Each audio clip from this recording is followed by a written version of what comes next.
Anyway, so last year we split our resources very thin 2 years ago. Last time the legislature was in session, we didn't get a lot accomplished.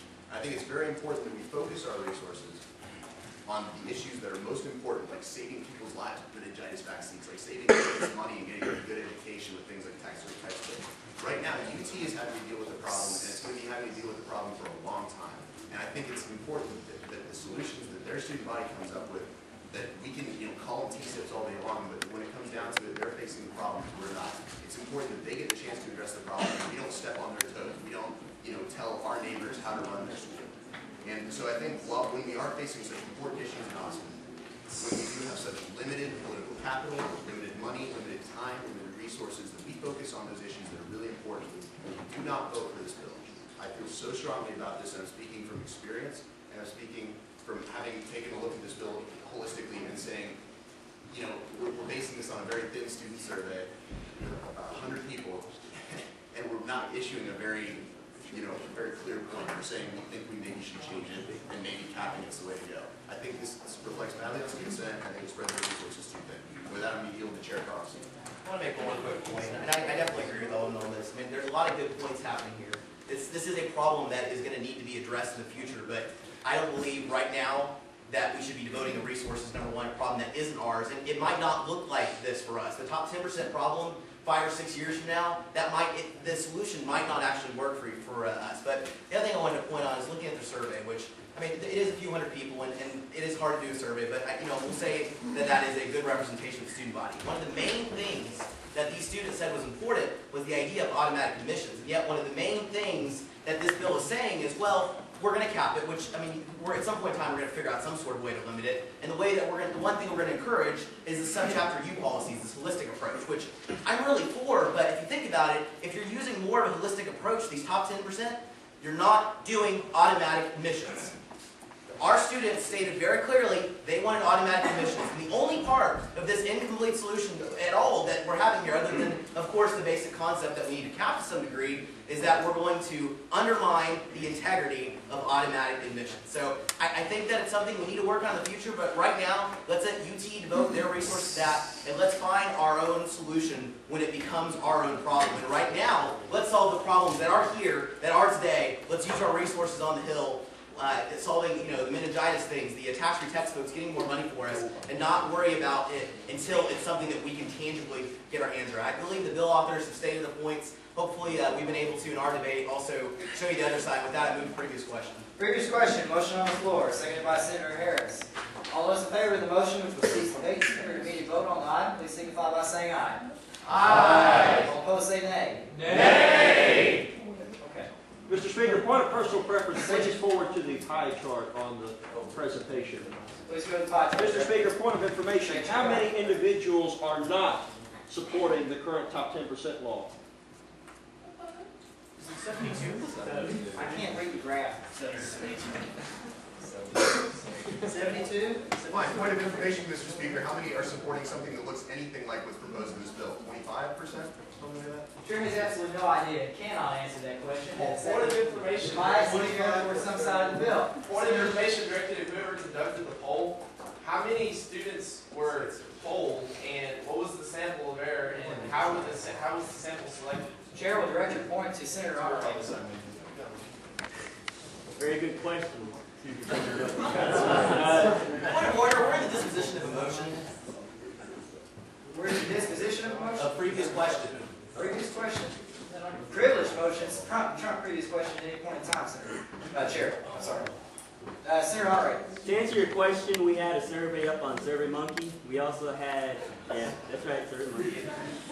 But we also had polling done out in Rudder Plaza twice for approximately 3 hours. Students who come by, we approached them, asked them would they take a poll. Most said yes. They wrote it down, and we compiled the answers based off the internet polling distributed to organizations around campus through email. And the answers, the results, I'm sorry, I'm sitting down. The results we got from Rudder Plaza. Well, point of order, so you still haven't told us how many students were sampled. Also, it sounds like this is a collage of a bunch of polls together. I don't think it's very accurate. Point of order will be sustained. You He's sustaining a point of order that he did not answer your question. Point of order, you didn't answer my question, and point of order, Your second can't be point of order because it brings in facts to the case which were not in your original point. Point of order will be directed again, point of order that you did not answer his questions, Your Honor.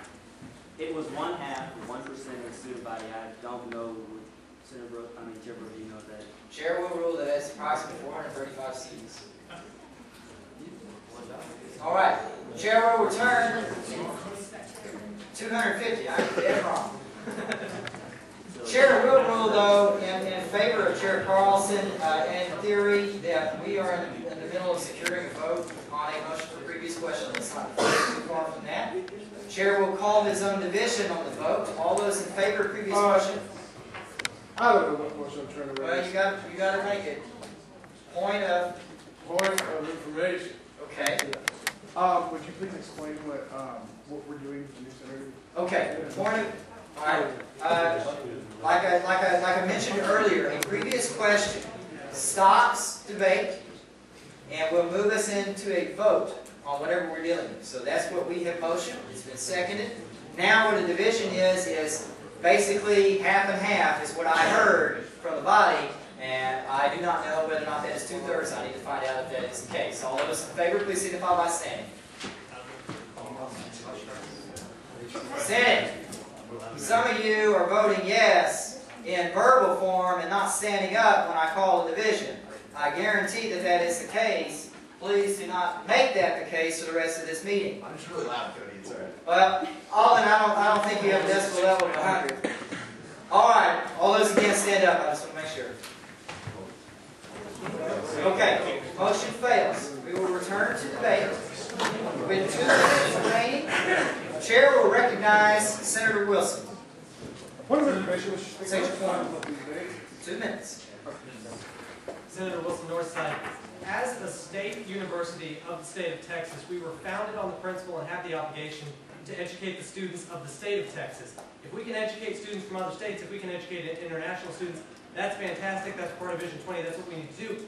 However, it's important that we keep an emphasis on the state of Texas simply because that is who is funding Texas A&M University. To that end, I think that exceptional students, absolutely exceptional academic students, must be guaranteed that they have an in at Texas A&M. Maybe they grew up in a small town where there were 20 students, like my roommate over the summer, who absolutely had no opportunity for extracurricular. He had nothing to do but work on a hog farm. That was it. There were no volunteer opportunities. He lived in the middle of nowhere. So it's my personal opinion here that an exceptional student who has proven that they are capable of college academic work must be guaranteed acceptance into Texas A&M. That's pretty much all I got, other than to say that I don't think it's working because we are overflowing. So I propose that we put some sort of limit on it, but you've got to let the exceptional students of the state of Texas have an in here at Texas A&M if they choose to come here to receive their secondary education. Mr. Speaker, I move to suspend the Chair will rules. recognize Senator Testa. Mr. Speaker, I move to suspend the rules of debate till as a time that we can finish and end debate at a basically end all time debates on debate. I second Restate, that. please. Mr. Speaker, I move to suspend the rules of debate regarding the time restriction on debate. Chair will advise that there would theoretically allow filibusters.